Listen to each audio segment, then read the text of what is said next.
Welcome to the Tribulation, day 170, and the world continues to spiral downwards into chaos.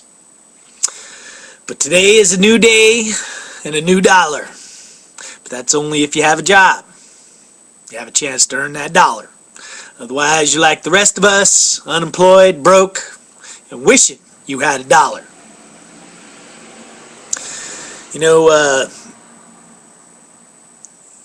the Occupy Wall Street movement, crowd, has been in the news for like the last 3 or 4 weeks, protesting in, various cities, New York, Oakland, Seattle,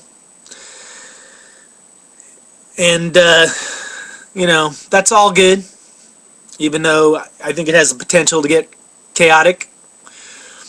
But there's very little press being given to the Occupy Main Street movement, which is all the people you see standing on corners and at your local supermarkets with signs that say homeless, need help. So, I would just wish that as much attention would be put on the Occupy Main Street people that are occupying Main Street and creeks and fields and parking lots and shopping centers as the people that are occupying Wall Street. The economic chaos continues. November's here. The drastic budget cuts that disarm America, booby trap in the debt ceiling bill that was passed this last summer is set to go off at the end of the month. The stupid committee or super committee, really doesn't look like they're going to do anything that's going to pass. And, today, October 31st, is Halloween, and it marks a special day. Headlines of the Mercury News here in San Jose announces that the world now has 7 billion people in it. And that's one of the reasons why the world is in tribulation.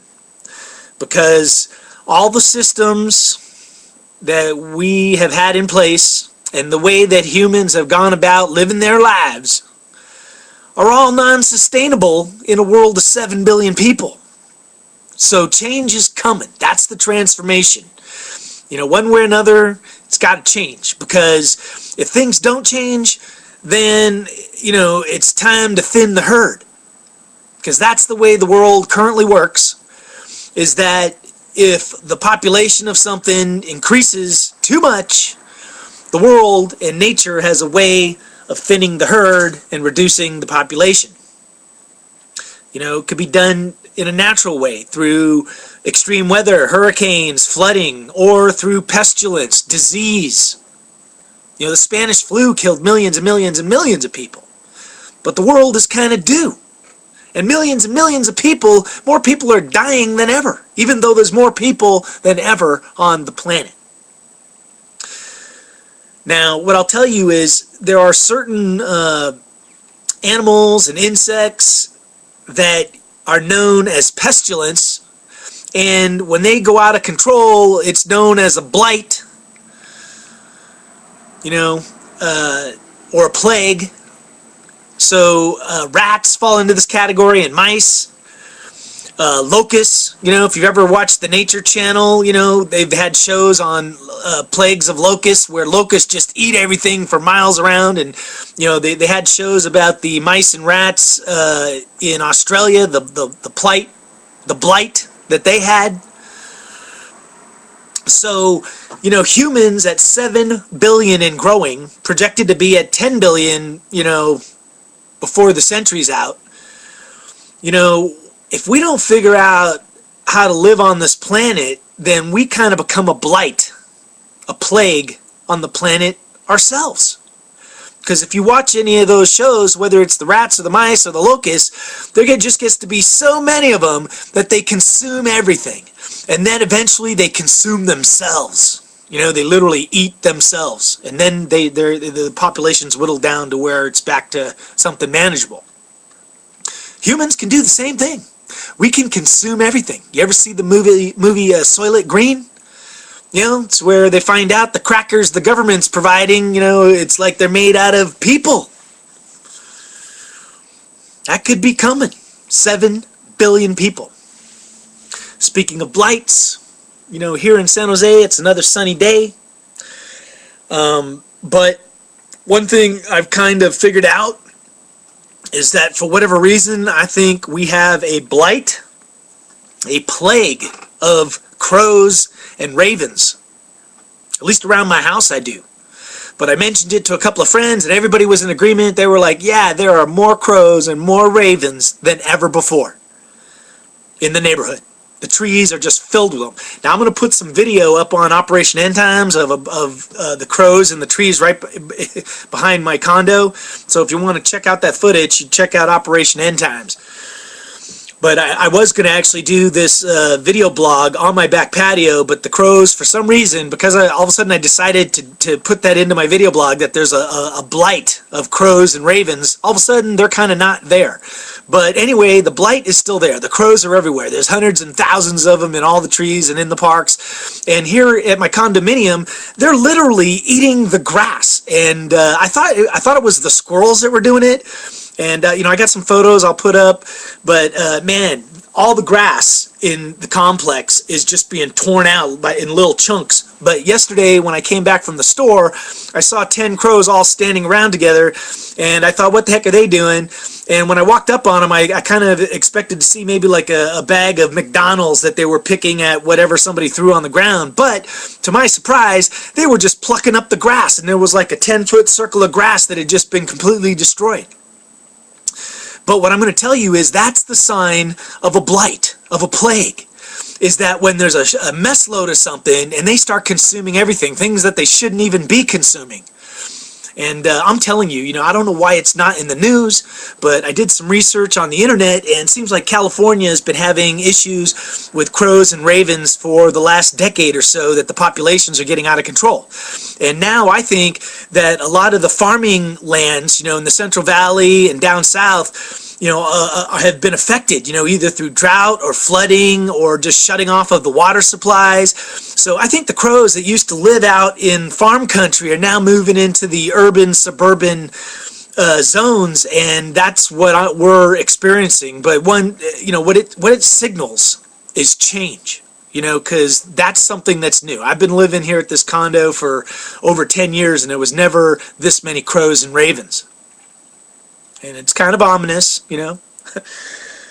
But anyway, the craziness in the world continues. The economic collapse is still imminent. Today the UN approved Palestine being on one of their boards or panels, kind of recognizing them formally. So the U.S. is now cutting off aid to either that panel. I don't think it's to the complete UN, but they said it was about $80 million. But I'm telling you, boom, boom, boom. Once again, there's this thing moving forward. Sinister forces are aligning, but the powers that be, Russia, Iran, Palestine, Libya, Egypt, the Saudis, they're all moving forward the recognition of Palestine, and it doesn't bode well for Israel. It's dark days. And, President Assad of Syria is still in power and flexing his muscles and threatening any and everyone that's around him that if they mess with him, that they will rue the day.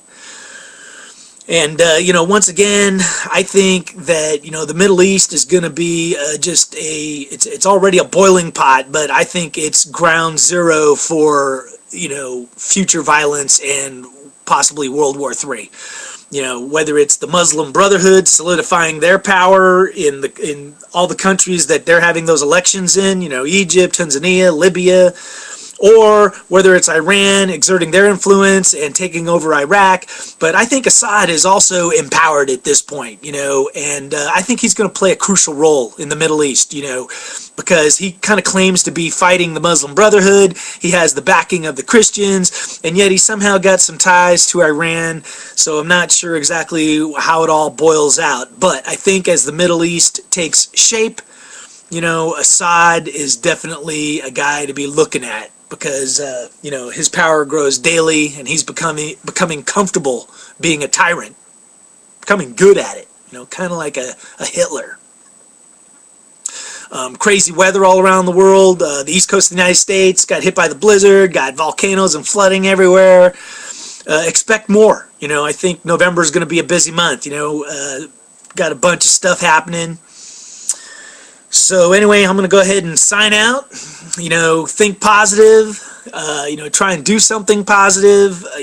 Right now it's a very negative situation out there. Consumer confidence is low. People aren't feeling good about the direction of America or the future. So, I think once again, it's about focusing on what you value, and, once you figure that out, you'll be in a better space, because if you're holding on to the old world, the old ways, you're going to be sorely disappointed. As a global currency comes online, the vast majority of people are going to lose money, and only the ultra rich are going to be in control when that happens. All right, keep on rocking. Get your tribulation on. Peace out.